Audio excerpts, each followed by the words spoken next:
Welcome back to the Wealthy Future Lawyer Squad podcast. I am so excited to be sitting here today with my friend, my financial advisor, a triple threat. We're going to tell Now you the what that pressure is on. means.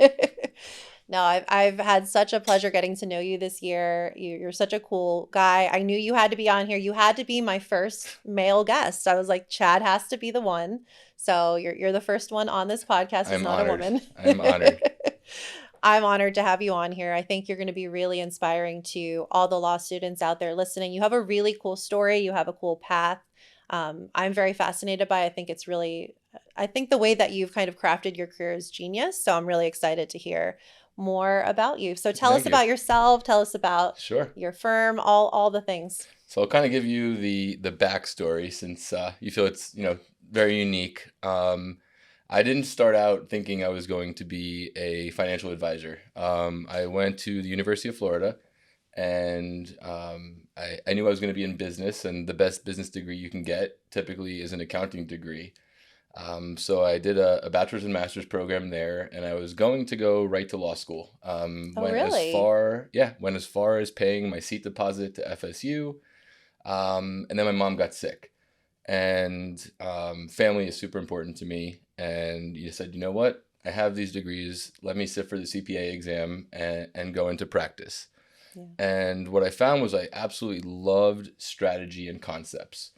But I'm sure after knowing me for almost a year now, you probably can tell that sitting behind a desk is the furthest thing that would ever suit my personality. Yeah. You do not have a typical CPA personality. No. And that was the response I used to get when I would be out. People like, you're a CPA? And, it was coming around like 2009, 2010. I was 28. I was single, no kids, really no responsibility. And I said, well, if I don't go to law school now, I'm never going to do it. Right. So I applied to Florida International University down in Miami, or Kendall, depending on how well you know Miami, and really fell in love again with concepts and strategy.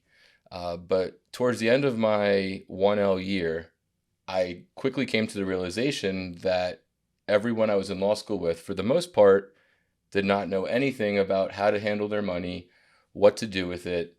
They were taking out way too much student loans, didn't know about taxes. And you take that combined with the fact that many times, unless you own your own firm, you're kind of still that person behind the desk, not really interacting with the client on the legal side. And I said, you know what? I'm going to become an attorney. But I decided then at the end of 1L year that I was going to take as many business law and tax law and anything financial related I could to start a financial planning practice, which I did in 2013, pretty much right after passing the bar. Wow. That's amazing. Yeah, thanks. That's really cool. It's funny when someone told me I should take a tax class, I was like, heck no, I don't want to take it. So that was really smart that you did that. I ended up taking one, obviously, and went down that road, but that was smart that you kind of planned that out ahead of time. And it's And it so also, interesting. not for nothing, it made law school a little bit easier because I did have the CPA you had the background. background. Yeah. So I'm sure there was a lot of things that were being repeated, or at least you had the background that helped out. That's really cool. And that's interesting that you knew so early on, 1L year, that you kind of had a plan. So I feel like most law students 1L year, they think they might have a plan, but they think maybe I want to litigate, or they've watched Suits or something, and so they think that's that's what they want to do. That was the other thing, going through different internships, because I still wanted to, give myself the full chance of being, is practicing an attorney what I want to do. And for those that are listening that have started to do internships or practice in the real world, the practice of law couldn't be further from what is shown on TV. Yes. And you couple all of that with everything else I was kind of feeling and having the realization of, I realized there was a really big opportunity to make an impact immediately. And so, pretty much out of law school, a lot of my peers that I graduated with became clients early on. Wow. Because I wish I would have known you when I graduated law school. I could have used the help. Yeah. And that's the most common answer, right? Because you finish with a ton of debt. You start earning income most likely for the first time in your life. Right. And everyone's kind of paralyzed. What do I do? Do I pay off my loans? Do I save? Do I enroll in my company's benefits? How do I enroll in my company's benefits? What are benefits? Like, Right. sometimes I take for granted that people understand these things, and the Yeah. reality of it is most people don't. Yeah. And so a big part of what I do as a financial planner is first and foremost educate. I think everyone should have the information they need to be empowered really to make strong and smart financial decisions, but from a point of being educated and not necessarily from what you read or what you see on TV. And I'm sure we're going to get to, different books and things that I would recommend or not recommend.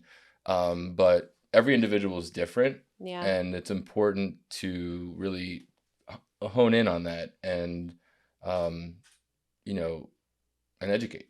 Yeah. I think you all can see why I asked Chad to be on the podcast, because it ties in so nicely with what we're always talking about on here, which is, money is not overly complicated, but if you don't pay attention to it, and a lot of times that means having someone who is experienced, who can kind of sit you down and kind of force you to look at everything and make a plan. If you don't have that, you're kind of just going through the whole process blind. And one of my biggest things, and something that I've seen over the years working with so many high earning partners at these big firms, a lot of them, I don't think either they don't have an advisor or they don't take any risks, or I don't know what the deal is, but so many of them just feel like they don't have money and they feel like they don't have options and freedom. Sure. And for me personally, that is like one of my biggest values. And I'm sure a lot of law students right now are just thinking, I just want to get a good job. I just want to do okay.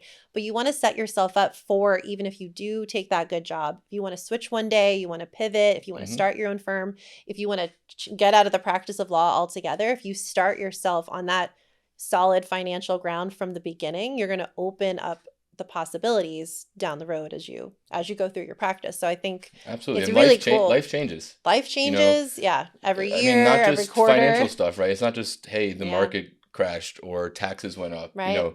That's the financial stuff, but there's the real life stuff. Yeah. People who weren't financially solvent or financially free when COVID hit struggled, right? Yeah. And so one of the things that we preach from a financial standpoint is just doing things in the right order, so that when the unexpected happens, you're in a position of strength where you're not, you're going to be affected, but it's not going to cripple you or affect you to the point that you're going to be put in a really bad situation. Yeah. When you were deciding that you were going to kind of go, I think they're always called like an alternative route. You read these articles, you can go alternative routes, which I feel like when we graduated was more like, because sometimes there weren't a lot of legal jobs. Some people were like, well, you can go an alternative route, but you had a plan. And I was blown away. A lot of people go into law school. I didn't mean to cut you off there. No. But a lot of people go into law school thinking that you're going to come out making six figures. Right. Right. And then, so imagine my surprise where after practicing as a CPA for 4 years, I finished law school, and the highest job offers I was getting was $70,000, $80,000 a year. Yeah. When I was making more than that prior. Right. So I think people also need to have expectations when it comes to, you can't go to law school just because you think you're going to get a large salary or you're going to make a lot of money. Right. You really got to either go because you want to practice law, or you're going to utilize the degree, to what you were saying, for an alternative path. Yeah. Which is not uncommon. I can't begin to tell you the amount of CEOs and executives that I work with that are clients that are attorneys. Right. And they just went a different path. Yeah. When I went to law school, I didn't know if I was going to practice. I just figured the market was really bad, so I was going to bide my time, and I figured no one would be able to mess with me if I had a law degree, whether I went into business for myself, whatever it is. So I agree completely.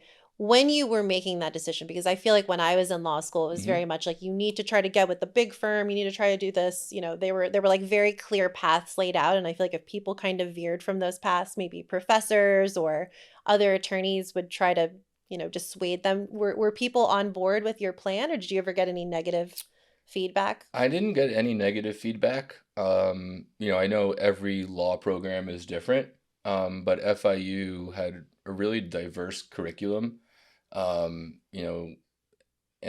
so people were engaged and supportive of it. That's awesome. With that being said, other classmates kind of looked at you like, hey, you're stealing our spot in the rankings, or because, everyone knows law school is competitive. Wow. Yeah. And it was a little bit of resentment on that side, not necessarily from faculty or professors, but I felt it more from law students, right? Or even when I finished, because building a business, for anyone that's interested in building a business, first year is not always like, rainbows and ponies and everything amazing. Like you have to kind of build over time.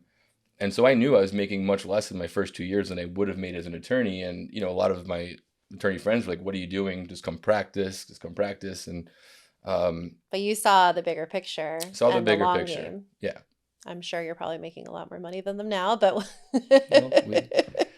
that's another. No, but it's true. I mean, I think a lot of decisions we make sometimes, if we're not necessarily following the crowd, you're going to get that pushback, or maybe people are trying to look out for you. But if you have that bigger picture in place and like where you're going, sometimes those risks can really pay off. Absolutely. So how was the first few years? Like, how was it building a business? I'm building a law firm right now, Sure. But I'm sure it's similar in some ways and different in others. The first few years were difficult. Fortunately for me, it wasn't as difficult as it usually is for someone trying to start their financial planning practice, mainly because I already had a large group of people from prior professions, from the different areas I've lived in, even from law school, that knew me from a credible standpoint already.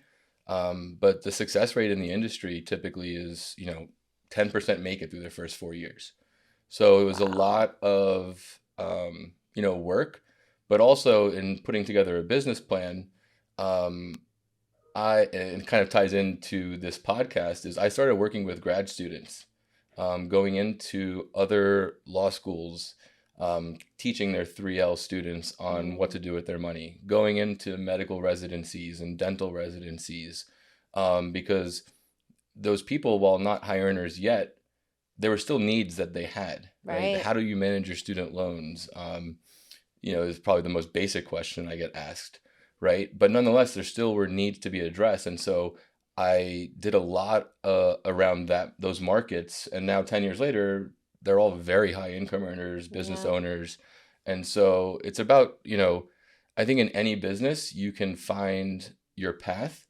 It's just about thinking big picture and not focusing on the day-to-day. And that comes with wealth in general. People just are constantly looking for what's your account value or what's your net worth, but all of that's meaningless if it's not doing for you what you want it to do for you.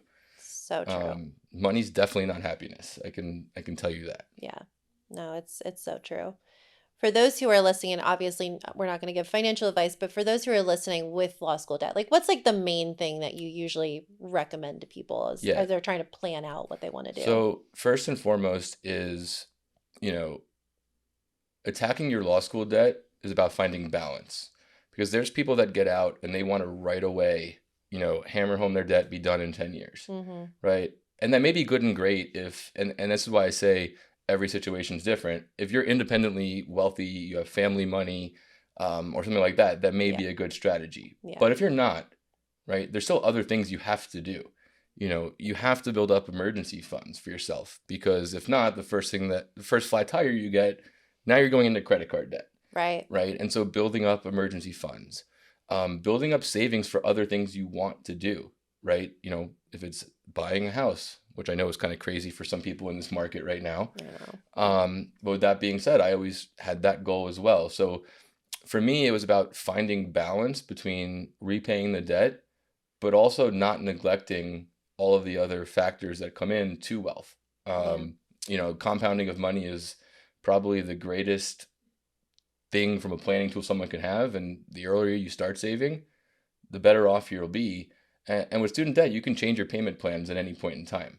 Yeah. Right. And so you can start where most people start, on some sort of income-based repayment plan, which works out great typically for people finishing school, because your payment is zero since you earned no income the year before. But really about seeing what's right for you. If someone's going to work in a public institution, well, they'll qualify potentially for the public, loan forgiveness program. And so it's really about each year deciding what the right repayment program is for you. Yeah. I can tell you personally what I did is after year 5, I switched off of income-based and refinanced. The reason why is income-based is income-based. And as your income grows, eventually it becomes more than what a regular repayment would be. Yeah. But to that point, it allowed me to buy a home and to build up savings and to, make sure all of the risks that could happen today were addressed, because if those happen, you're not paying back your student loans anyway. Right.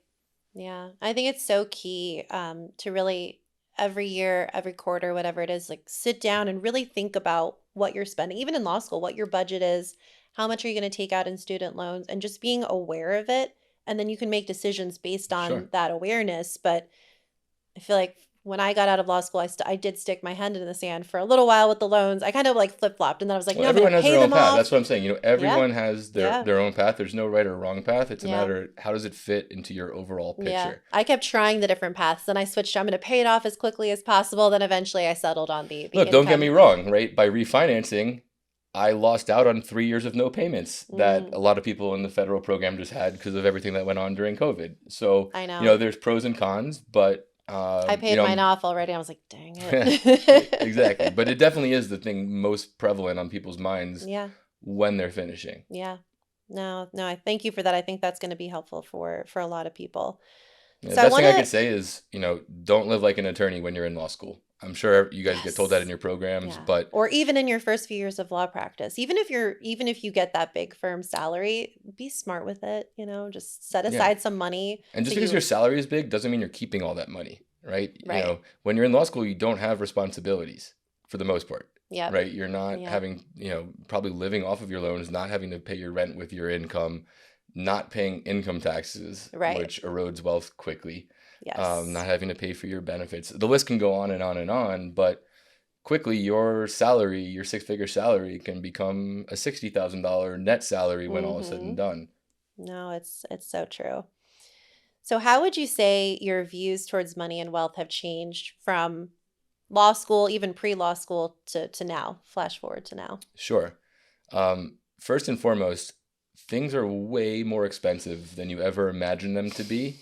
I think back to when I was a kid, and what I used to think $1 million home would look like is, I would think it would be 10 bedrooms on the intercoastal, and now you're getting, a 4-bedroom in Davie. Yep. Not that there's anything Wild. wrong with it. They're beautiful homes, It's but wild. just the vision of what things cost and what true wealth is, matters. Another shift, kind of ties in with what I was saying earlier, is that it's not how much you make, it's how much you keep.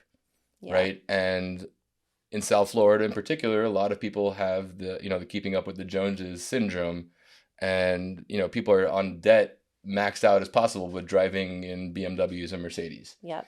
And so, it's about how much you keep. And the other thing too, and I said it before, it's about what your money's doing for you. Right. Yeah. And so, for example, a lot of people right away try and start maxing out their 401k, right, when they get a job. Well, that's good and great, but you can't touch that till 59 and a half without taxes and penalties. And you may not have anything liquid that you may need to buy a house or may need to go grocery shopping with, and all of these things. So Right. it's really a mindset shift, and also a responsibility shift. We touched upon that before, right? You have a lot more responsibility when you finish law school. And you got to account for all of those things and think about what's going to make you happy. Just having millions of dollars doesn't make you happy if it's sitting locked up in a bank account somewhere. Right. Yeah. Or having maybe the biggest, fanciest house. Maybe it does, or maybe it doesn't. Maybe you just thought that's what you needed. Yeah, some to people it is be. happiness for them, Yeah. and that's Yeah. fine. We build plans around Right. that. And that's one of the biggest differences probably with my practice, is a lot of advisors just focus on growing assets and what the account value is, right? I'm completely goal based, right? It's hey, I where love are you that. today? And not to give, a dreaded law school example, but if you think of it in terms of an IRAC, like you're writing an essay, right? Like, what's your issue you're trying to solve financially? Me as the advisor, what rule fits that issue? How do we Yeah. apply it? And what are we going to try and do to get you from A to B? Yeah. And I finding love the that. right strategy. It may not be investing in the stock market if, you're in an aggressive account, if your goal is to buy a home in a year, right? You need to be in something more conservative. So it's Yeah. really about finding what's right based on the goals and not just maximizing rate of return. Yeah. And I think sitting down and figuring out, like, whatever your goals are they your goals because you think they're what's supposed to be, what your goals are supposed to be, or what do you really care about? How do you want your life to look in 5 years, 10 years, not Sure. just checking off boxes as you go. I think that's great that you sit down with people and really dig into that. I think I can definitely see like your personality. You're so confident, you're so intelligent. I think having all that background and then being able to sit down with people and be like a human being and have that personal touch. I think when people think of finance, sometimes they think of it as very dry and boring Sure. and like numbers based only, which obviously that's a part of Calculators it. can do all the numbers based stuff, right? Yeah. It's the strategy behind the numbers that Yeah. is really important. No, that's really cool. What would you say your best choice that you've ever made with respect to money has been? This probably is going to sound cliche, but it's investing in myself. From grad school to law school, and it can't stop once you get those degrees either, right? Even for those attorneys, when you finish, you want to keep educating yourself in different areas, right? Yeah. So I've still taken exams to this day. I've become a CFP, all the investment licenses, Yeah. and really the education component, um, you know, you get far greater return on investing in yourself or into your business than you do from investing into the stock market, right? Yeah. Because higher education typically comes with more money from whatever you are doing. You're more of an expert in that. Yeah. So that is definitely one of the best decisions. And the other is really coming back to the student loans, finding the balance. I didn't aggressively pay it off right away strategically. Now they're almost paid off, right? But I'm 10 years out of law school, which is the normal repayment plan anyway. And so I still Right. got it done as if I had aggressively paid it off the Yeah. entire time. Yeah. You just did it in a way that worked for you and for your goals. Yeah. I think that's great. What would you say the worst decision you've ever made with respect to So money? this is something that I urge everyone to think about when they start like accumulating wealth and making money. Um, with more money comes more people coming out of the woodworks wanting help from you for different Mm, things, right? Hey, can you lend me money for this or for that? yeah. And it gets really tough sometimes, especially with family members. And I'm not going to go down the rabbit hole of the specific example, right? But we can say that there's money that I've lent to people that I trusted that I have not seen Mm, in many, many years. wow. And so, be protective of your wealth, and don't get caught up also in the craze. When all the meme stocks like GameStop or the cryptos were going crazy, that was all Yeah. based on what other peoples were speculating and just driving things up. And you Yeah. can't get caught in that. You have to have strong principles and foundations. And same way people have a gym coach, it's like they need a financial coach to hold you accountable and make sure you're staying on the path that you want to be on and not getting caught in the craze. Because don't get me wrong, a lot of people made a lot of money during that time, but they also didn't know when to get out. Right. And then Right. they tried to keep digging themselves out of the hole, putting more money in, thinking, hey, it's Mm. going to come back, it's going to come back. Right. So it's important that you kind of stick to principles and not necessarily get caught up in the craze. Yeah. And I mean, not that It's I called don't. water cooler talk, right? Yeah. Yeah. You're at the office, everyone's sitting there, hey, what do you do? Oh, my guy said this or my guy said that. Yeah. And See, I maybe I missed that boat in a way because I've always been conservative in the sense that if I don't understand something, I don't even touch it. yeah, So before I ever invested in real estate, I literally listened to hundreds of podcasts on it till I got comfortable enough that I could, sure. and there's still been mistakes made and things happen.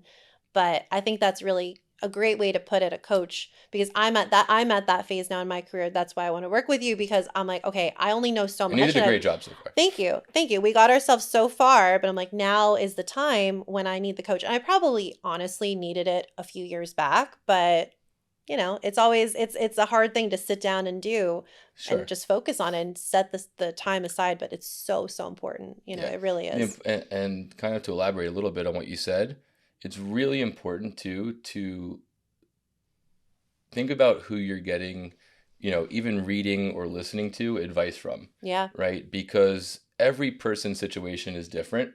And most of the people that have the biggest followings, the Dave Ramseys, the Susie Ormans, right? I can't tell you the amount of attorneys I meet with that kind of abide by them, right? And I know why you're laughing, but point being is that those people are trying to reach the biggest audience possible, Yeah. right? They're writing books, they're on television, but to do that, they're preaching to the mass audience, and the mass audience does not typically have the income that attorneys have. Mm-hmm. And so a lot of the things that they're recommending, you do have to take with a grain of salt, because they really might not apply to you. Right. It might be in a different universe than you. Yeah. Right. And so, it's really important to look into, okay, is the person credible that I'm listening to? Is it, advice that's relevant to me? Right. Right. Right. No, I agree. I agree. I'm not a big fan of this, just because I feel like I try to come from a very abundant mindset when it comes to money. And sometimes that does involve taking out some debt and taking Exactly. calculated risks. And sometimes that's not the right move, but it's There's money. good debt and bad debt. There's good debt and there's bad debt. And, there's different phases in life and career where maybe you have to take more risks and you have to take more chances, or you pull back and you don't. So I think, for me, the cookie cutter, stay debt free advice is Sure. doesn't really sit well with, trying to dream big and you can live be a very abundant. nice life without debt. Yeah. Right. But at the same time, you may not get to the next level of wealth. Right. Right. Because if you want to buy that investment property, the second property, how might you do that if you don't have capital? Well, Right. you would tap the equity in your current house, or Yeah. different things like that. And I don't, this is obviously just very generally speaking, but it's a way to grow wealth in a strategic way. Yeah. Even going to law school, I know a lot of listeners that one of their biggest questions going back to law school debt is, what do I do? How do I deal with it? And I think they've turned it into this like big, ugly, scary monster in the corner. And it's like, you have now, obviously, costs of law school have risen. Like, that's a whole Sure. other conversation. But in general, you've made an investment in yourself, and no one can ever take that away from you. The easiest way to think about your debt from law school is not necessarily about the balance, but what the monthly payment is. Right? The balance is going to be there. Yeah. If the monthly payment fits within your budget, Yeah. why aggressively Yeah. pay it off if you can be diverting those funds to things that will grow wealth for you, and you could still pay off the Right. debt whenever you want. Right. And the education you've gained, the experience, the earning potential, there's so many things that you can't just think about it, in that vacuum Sure. of, oh, debt's bad, it's horrible. Why did I do this? Why did I go to law school? No one told me I was going to have all this debt. No, it's so true. I know we're not going to talk a ton about books, but do you have any just like simple finance books that people can go out and read just to start to get the, an idea of money? And Yeah, what's interesting is a lot of people many times think of just Tony Robbins as this motivational speaker, which he is obviously, but he's also written some really good, finance books. yeah. And so Unbreakable is phenomenal. Ray Dalio, who is probably one of the most brilliant investors of our time, wrote a book called Principles, right? So it's not about specific strategies, it's about principles and having the right principles in place. Yeah. So going, reading those people that are giving general concepts and not saying, hey, pay off all your debt. Right. It's about weighing the pros and cons, and they kind of do a great job on that, on principles and building a foundation. Another one I really love is called Paychecks and Playchecks. Oh, I haven't read this one. Okay, I love when I hear a new one. I get really excited. Yeah. Paychecks and Playchecks. But one of the main things about that is, you build wealth your whole life to one day retire, right? And what's the most important thing about retirement? It's the income that you're going to receive every single month that you can live on. Right. Yep. And so that's kind of the concept, is developing a plan where once that retirement comes, you have your paycheck through whatever strategy makes sense to have that guaranteed income coming in. And then you have your playchecks for all the travel you want to do, spoiling of the grandkids. And so, thinking about it That's from cool. that way really helps. Yeah. And then those are probably the main money ones. One person that I follow a lot is a guy by the name of Michael Kitces. I believe I actually shared that with you yesterday. Yes.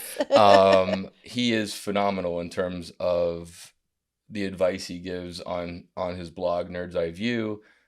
He has a phenomenal podcast, but it's real practical advice. It's sound advice. It's not there to sell you something. It's not there to shift your mindset, but it's really stuff you can digest and apply to your personal situation. That's cool. I'm excited to listen because I love a good nerdy money podcast.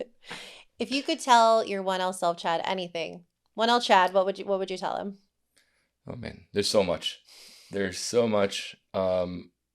First is to back away from the competitiveness of what law school brings, because at the end of the day, many of the people that you're in law school with are either going to become really good friends, but also probably going to become clients or referral sources in some capacity. Yeah. And if you're known as that competitive person that's just out there to beat the next person, you're not going to be getting referrals in your practice.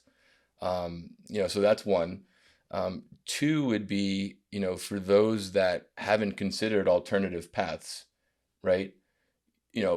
I don't know what the stat is, but I think it's about 50% of attorneys don't practice law, right? So if it's that large of a percentage, don't be closed off to the other opportunities that might, be there for you that aren't a traditional legal practice. Yeah. Or practicing as a traditional attorney in the courtroom or whatever it may be. So get exposure, right? Don't just go down and say, hey, I'm going to take every crim law class I can, or every, tort or whatever it may be. Yeah. Right? Take those business classes, take the tax law classes, take contracts. I mean, I know they make you take contracts, but maybe a second level, because business is done with contracts. And so absolutely, even the financial strategies I use, the amount of clients that I have gotten from reviewing the underlying contracts of what they invested in and finding out that it was complete garbage because they didn't read the contract, right? So you can learn so much in law school that can be applied to other areas. Yeah.